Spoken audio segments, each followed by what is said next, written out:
You may have heard that Story of Seasons Pioneers of Olive Town is the farming simulator with all the crafting makers, and that would be right, but we're getting ahead of ourselves. My name is Jinx, and my love of Stardew Valley got me into farming simulators, and I've been going back and playing the Harvest Moon and Story of Seasons games. Per usual, you go to a farm and begin your farming story. This time around, we're on an island, and our job is to help make the place the newest, hottest tourist attraction, while also helping out the harvest goddess and forest sprites, just like the other games. We begin by creating a character. The character creation allows you to pick your gender, skin color, hair color, eye color, and all the clothes and styles are unisex, another great feature which isn't in every farming simulator.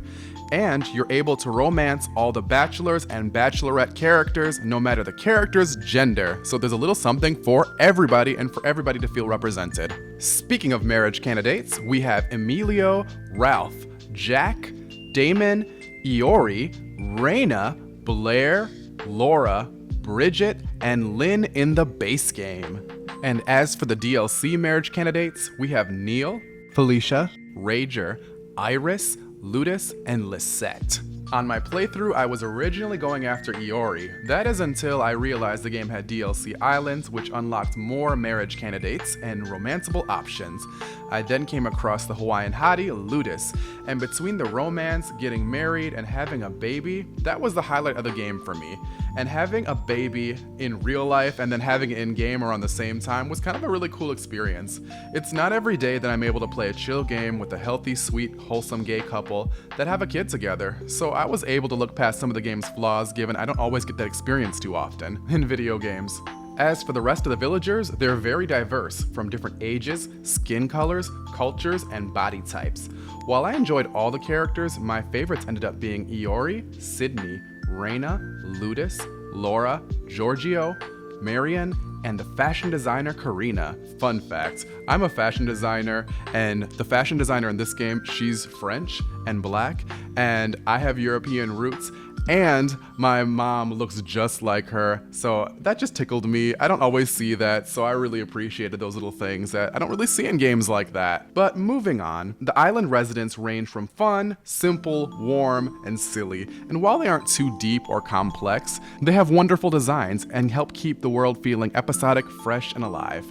So let's talk about the farming aspects of this game. This game gives you a ton of space to work with for your crops and fishing.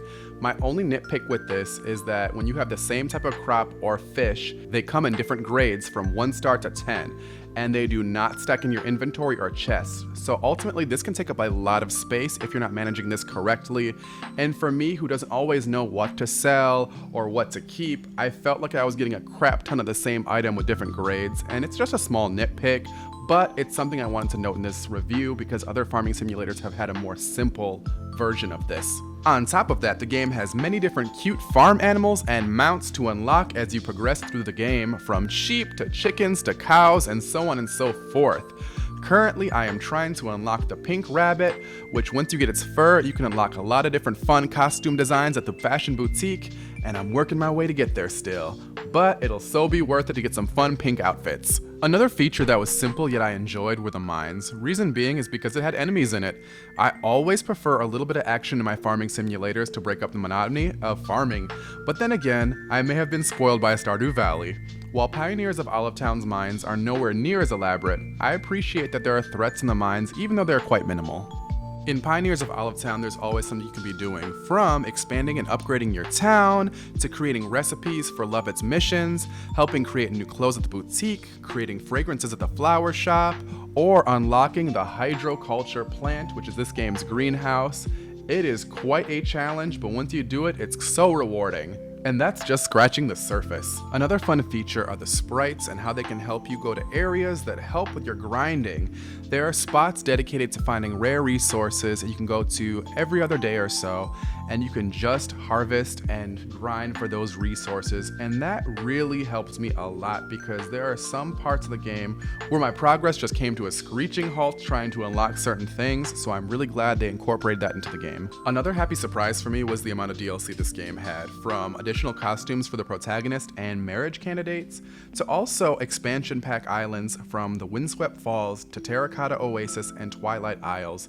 It really enhances the game for me, and I think it's a nice starting point for when you're playing the game and you have access to all these fun little costumes you wouldn't normally have access to that early on in the game, plus just other marriage candidates and characters to make the world feel more lived in and exciting. Okay, we have to talk about the elephant in the room, and that is the crafting makers. It's not that I mind crafting makers and farming simulators, it's the excessive amount of crafting makers in this game that really bumps down the experience a full letter grade for me. I heard that in the original version, players could only craft one thing per machine.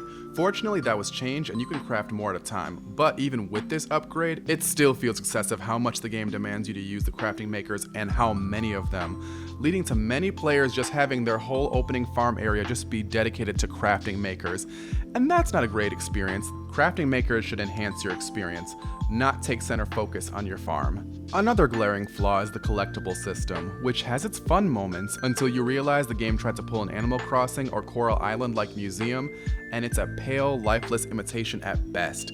This is particularly noticeable in the aquarium section, where it's a dark room with a bunch of fish tanks that have these silhouettes of the fish.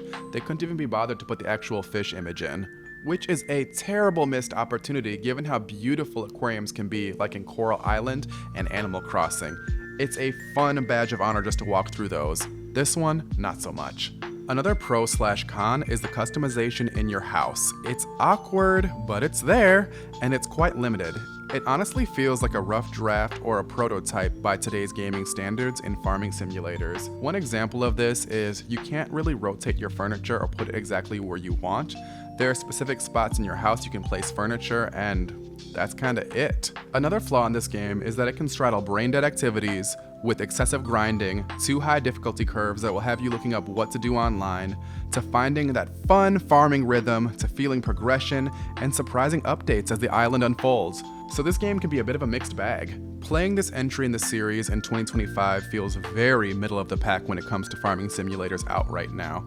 It feels very much like a cutesy, watered-down version of Coral Island, and while I did enjoy my experience, no doubt, the farming simulator genre has more games operating at higher levels than this, and that's unfortunate given how Harvest Moon and Story of the Seasons were the ones who really led the pack in this genre. So it's strange to see them falling behind like this. While there's a lot to love here and keep you busy, especially if you're a fan of the franchise, my grade for Story of Seasons Pioneers of Olivetown is a C+ for the base game, and a B for the complete game including all the DLC. And that's my review of Story of Seasons Pioneers of Olivetown. If you found this review helpful, consider hitting the thumbs up, leaving a comment, and subscribing. It really helps the channel and this video reach more people. Also, let me know which farming simulator I should try out next. Maybe I'll end up doing a review for it. Alright, me Jinx signing out.